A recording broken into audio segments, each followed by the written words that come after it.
So today I'm going to be reading American-Born Chinese. So let's get started. One bright and starry night, the gods, the goddesses, the demons, and the spirits are gathered in heaven for a dinner party. Your peaches are looking especially plump today, my dear. Tee-hee, oh stop it, Lawa Tishu. I don't mean to boast, but that thunderstorm I put together last night impressed even myself. The music and the scent of their wine drifted down, down, down to Flower Fruit Mountain, where flowers bloom the year round, and fruits hung heavy with nectar. And the monkeys frolicked under the watchful eyes of the magical Monkey King. Now the Monkey King was a deity in his own right. Legend had it that long ago, before almost any monkey could remember, the Monkey King was born of a rock. Crack. When his eyes first opened, they flashed rays of light deep into the sky. All of heaven took notice. What the? Soon after, he purged the Flower Fruit Mountain of the tiger spirit that haunted it for centuries.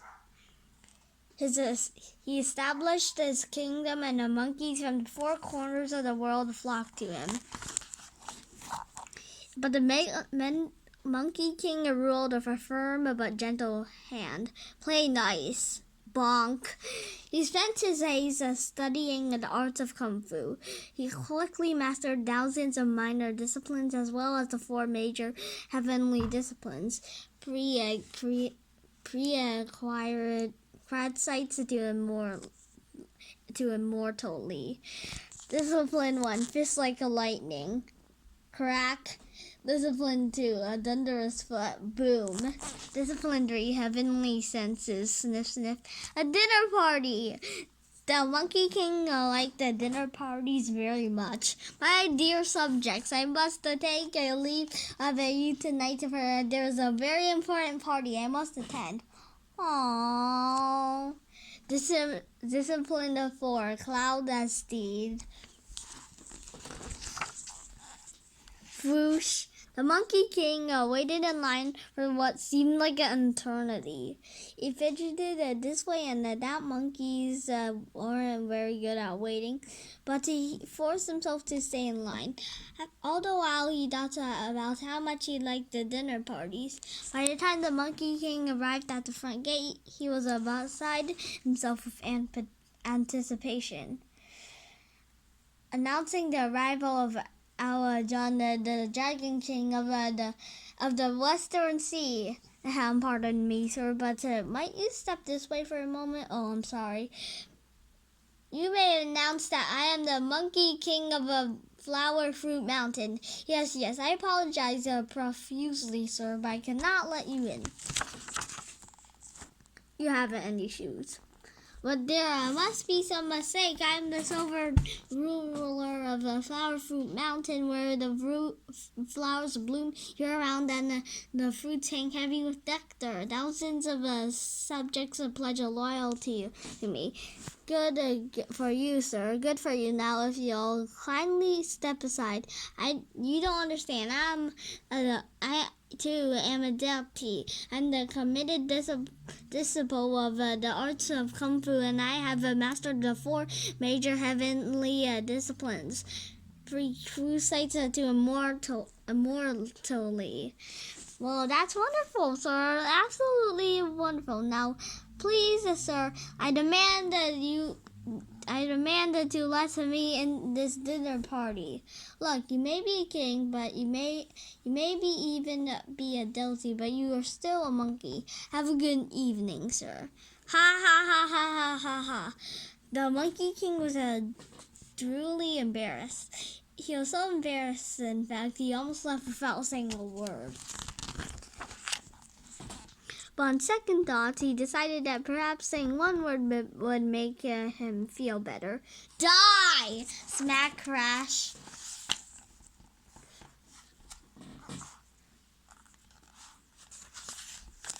The Monkey King couldn't stop shaking as he descended on the flower fruit mountain. When he entered his royal chamber, the thick smell of monkey fur greeted him. He'd never noticed it before. He stayed awake for the rest of the night, thinking of ways to get rid of it. My mother once told me an old Chinese parable. Long ago, a mother and her young son lived near a marketplace. Translated from Mandarin Chinese. Every day when the son played, he pretended to buy and sell sticks and he found on the street, haggling over prices with his friends. The mother decided to move. They settled into the house next to a cemetery. Now, when the son played, he buried an incense stick and sang songs to the dead ancestors. The mother decided to move again. She found a home across the road from a university. The son now spent all his free time reading books about mathematics, science, and history. The mother and her son stayed there for a long, long time. She finished the story as we pulled up to our new house. My parents arrived in America at the same airport within a week of each other. Ironically, they didn't meet until a year and a half later in the library of San Francisco State University. They were both graduate students. For tuition money, my mother worked at a cannery. My father sold wigs door to door. Slave. Eventually, my father became an engineer and my mother a librarian. Just before I was born, they moved into an apartment near San Francisco, Chinatown. We stayed there for 9 years. There was a group of boys around my age that lived in the same complex. They came over on Saturday mornings to watch cartoons. Our apartment being on the top floor had the best reception. No, Megatron, don't do it! Afterwards, we would stage epic battles that left our toys smelling like spit. Patak, patak, patak. Pew, pew, pew, pow, pow. Boom.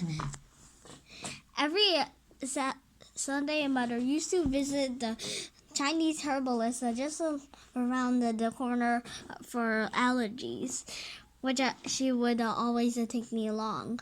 Sometimes the apartment lasted for what seemed like hours. I would sit in the front room listening to the herbalist's wife. I calculate bills on her abacus. Click, clack, click. On one Sunday, when business was especially slow and I was especially bored, the herbalist's wife asked, "So, little friend, what do you plan to become when you grow up?" "Well, I want to be a transformer." Transformer?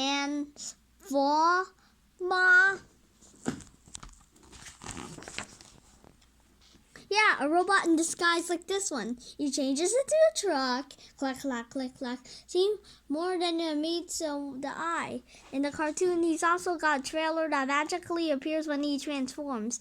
But on the toy, it's a separate piece. So you want to be a transformer, huh? Yeah, but Mama says that's silly. Little boys don't grow up to be transformers. Oh, so I wouldn't be so sure about that. I'm going to let you in on a secret, little friend. It's easy to become anything you wish, so long as you're willing to forfeit your soul. Clack, clack, click, clock. On the morning after we arrived out with the scent of our old home still lingering in my clothes, I was sent off to Mrs. Greeter's third grade at Mayflower Elementary School. Class, I'd like you all to give a warm Mayflower Elementary welcome to your new friend and the classmate, Jing Jang. Jing Wong. Jing Wong. He and his family recently moved to our neighborhood all the way from China, San Francisco. San Francisco. So this is the end of part 1. I hope you enjoyed my video. Please subscribe to my channel. Bye!